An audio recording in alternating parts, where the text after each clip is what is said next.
tooftaalee qormaata keessan ittiin dalagan keessaa muraasa.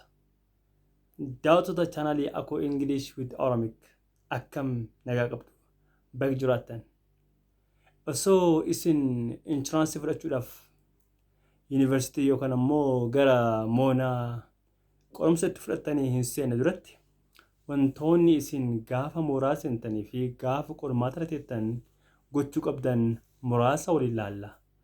Gorsa addaa keessatti gorsa gabaabaa akkaataa itti qormaata dalaydanii fi akkaataa itti paasajii daladan isinitti maatii hanga xumuraa na dhaggeeffadha.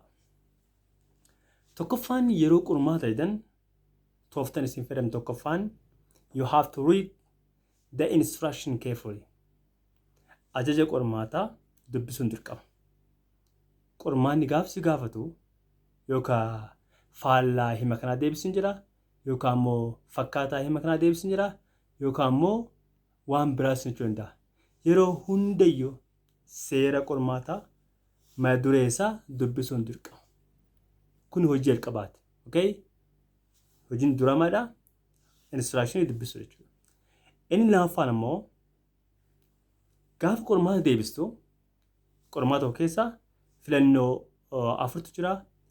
Filannoo afran keessaa filannoo afran keessaa kan deebii hin ta'u jettee yaaddu dursa keessaa baastaa jechuudha. Kan deebii hin ta'u jettee yaaddu. Fakkeenyaaf A fi B yoo itti kalaanii C fi D yoo itti hin kaloofne dursa C fi D X keessaa goota jechuudha. Eegas ammoo A fi B keessaa kan sirriitti itti galu filattaa jechuudha. Suni seera lamaffaa jechuudha. Kan itti aanu yoo dandeette sadaffaan gaaffiiwwan sasalphaa dura dalaguu yaali. Fakkeenyaaf gaaffii irra salphaa ta'e gaaffiin kun hunduu jabaataa ta'uu danda'a yookaan ammoo wal keessa ta'uu danda'a jechuudha. Kanaaf gaaffii dandeettu hunda keessa dalageetii gaaffii kaan ammoo itti deebita jechuudha. Yeroo kee qusachuudhaaf jechuudha. Kanaaf gaaffiiwwan salphaa dalaguu hin dagatin. Inni afuraffaan gaaffii eega dubbisteera booda gaaffii eega dubbisteera irraa baatee booda yookaan ammoo duratti osoo gara filannoon deebiin duratti gaaffii kanaaf deebii kaa'uu qabda jechuudha. Filannoo bira dhaquun qabdu dursa gaaffii dubbistee sammuu kee keessatti maal gochuu qabdaa? Deebii deebisuu qabdaa jechuudha. Eegas ammoo deebii sammuu keessatti deebistee filannoo keessa jira moo hin jiru ilaaltaa jechuudha. Deebisuun siif salphataa jechuudha. Kun isa seera afuraffaadha. Kan itti aanu shanaffaan filannoowwan sii kennamu hundaa dubbisuun dirqama. Maaliif jennaan fakkeenyaaf gaaffii si gaafatameef yoo deebisi fakkaate daftee diboo osoo hin ta'inii kan caala deebii ta'uu danda'u waan jiruuf instructionii yookaan ammoo choice maraa dubbisuu qabda jechuudha. Illee biillee siillee dubbisuun dirqama jechuudha. Kanaaf namoonni yeroo baay'ee jajjartanii deebistan of eeggachuu qabdan jechuudha. Deebii hunda irraa hanga D hanga E'tti dubbisuun dirqama jechuudha. Kan akka hin daganne amaanaa jechuudha. Kan itti aanu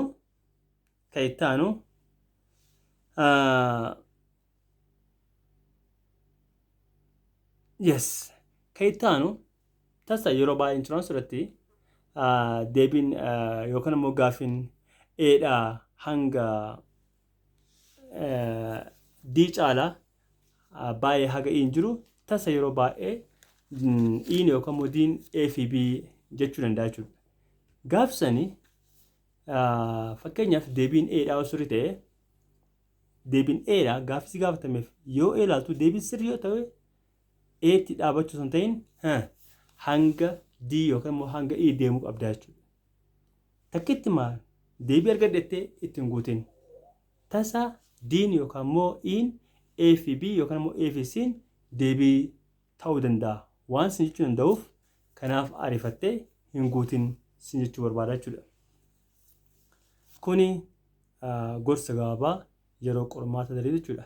Kan itti aanu yeroo paasajii dalagu akkamitti dalagda? Tokkoffaan gaafa paasajii dalagu budget your time. Taayimii kee addaan laalchuu qabda. taayimee qaqqabdu. Yeroon si gaamus hin gahu addaan laalachuu qabda jechuudha. Paraagiraafii yeroo dheeraa sirriitti danda'a.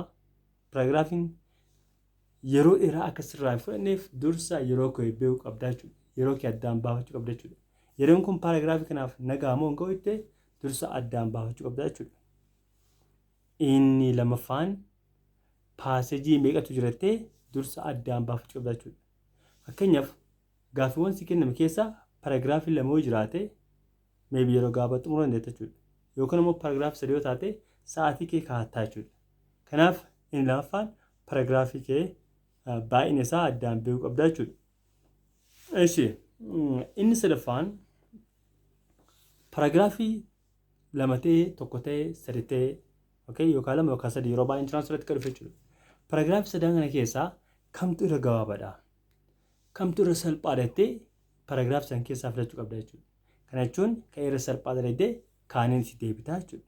Kan irra salphaadha jettee kaaniin itti deebitaa jechuudha.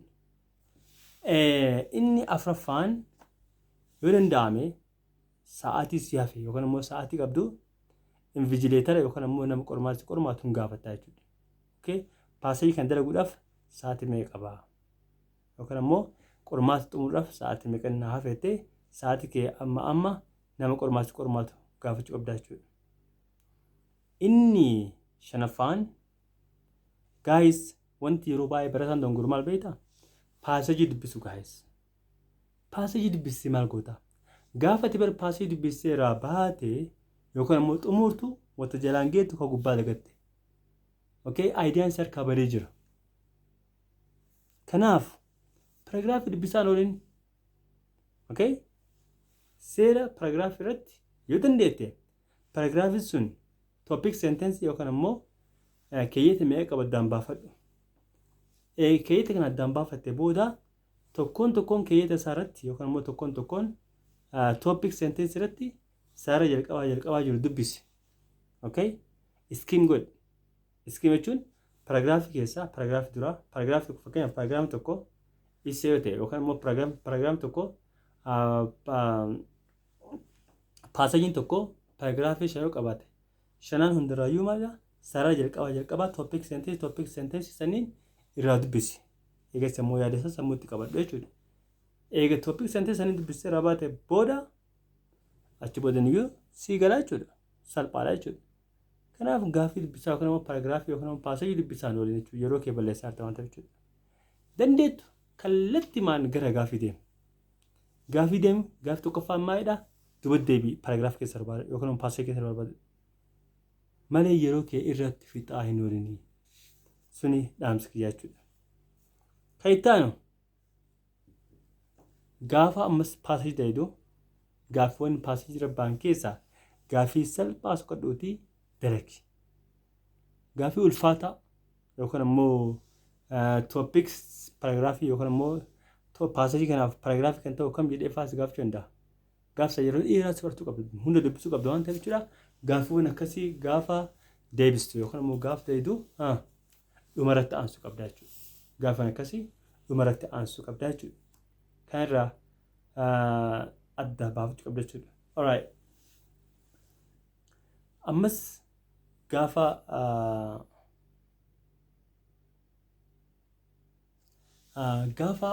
paasejii ta'edhu fakkeenyaaf fuula tokkoffaa yeroo bantu jechuudha. Fuula tokkoffaa yeroo bantu paasejii yoo agarte fuula tokkoffaa akkuma banteen paasejii yoo agarte irra darbe irra darbeetii gaaffiiwwan kaaniin dalagi. Walii gallaami fakkeenyaaf paartii tokkoffaatti paasejii yoo ta'e paartii lamaffaatti immoo giraamarii yoo ta'e giraamarii san dalagiitii deebiitii paasejii deebii. Yeroo hundayyuu wanti gaafa paasejii dalagan gootan tokkoffaan paartii giraamarii dura dalagaa. Lammaffaan konverzeeshinii yookaan immoo koominikeeshinii waliin dubbii waliin dubbii dura dalaguu yaala. Eega waliin dubbii dalagan irraa baatan booda gara paartii vookaabilarii deemuu yaala. vocabulariitti deemuu yaala. Achi booda immoo waan hafee waan xixiqqaa kanneen achi booda dalaguu yaala. Kuni gorsa gabaabaa waan isin yeroo qormaata fudhattan gootan. Ani akkuun yeroo hundayyuu carraa gaarii isin hawwa. Waan danda'u godhee jira. Beekumsa rabbiin na keessa kaa'e isin barsiisee jira. Yes, waliin galuu waliin gahuu hin danda'u. Yookaan immoo waan isin gaafatan hunda barsiisuu hin danda'u. Maaliif jennaan hojii garaagaraa qaba waan ta'eef jechuudha. Yeroo taanu fooyyessee wanta tooppikii baran irraa hafe yeroo taanu ka namoonni carraa inshuraansii dubbatti haftanii isin barsiisa. Barumsa asitti hin dhaabatu. Warri kutaa 12tti yuunivarsiitii tartanii jirta waan taateef jechuudha. Isinis ammas deebitanii fayyadamtanii chaanaaleen kiyya akka Oromooti keessan hundayyuu irraa fayyadamaa dubbisaa ittiin buhaaraa. Chaanaalii keessanii subscribe godhaa bira dhaabadhaa jechuu barbaada. Kuni gorsa kiyya gabaabaa galgala kana isin kennuu barbaadu. Barattoota bor qormaata fudhachuu deemtaniif, barattoota bor yuunivarsiitii seentaniif, barattoota akkasumas immoo torbaan kaan seentaniif gorsi isin haa ta'uuti. Kuni xumura barumsa kiyyaa barattoota kutaa 12tiif gorsa gabaabaa isa ta'uudha. Nagaan jiraadhaa. Yeroo hundayyuu carraa gaarii isin hawwa. Waan isin dubbistan waan isin daydan hunda keessa barkaa isin haa kaa'u. Qabxii gaarii akka fidan inshaallah abdii qaba. Hin sodaatinaa, onnee godhadhaa, hirrifatinaa, dubbisaa. Waan dubbistan deebisaa. Carraa gaarii isin barbaada. Yeroo taanu barumsa paragraafiitiin hanga walitti deebinutti nagaan naa turaa jechuu barbaada. Bye bye.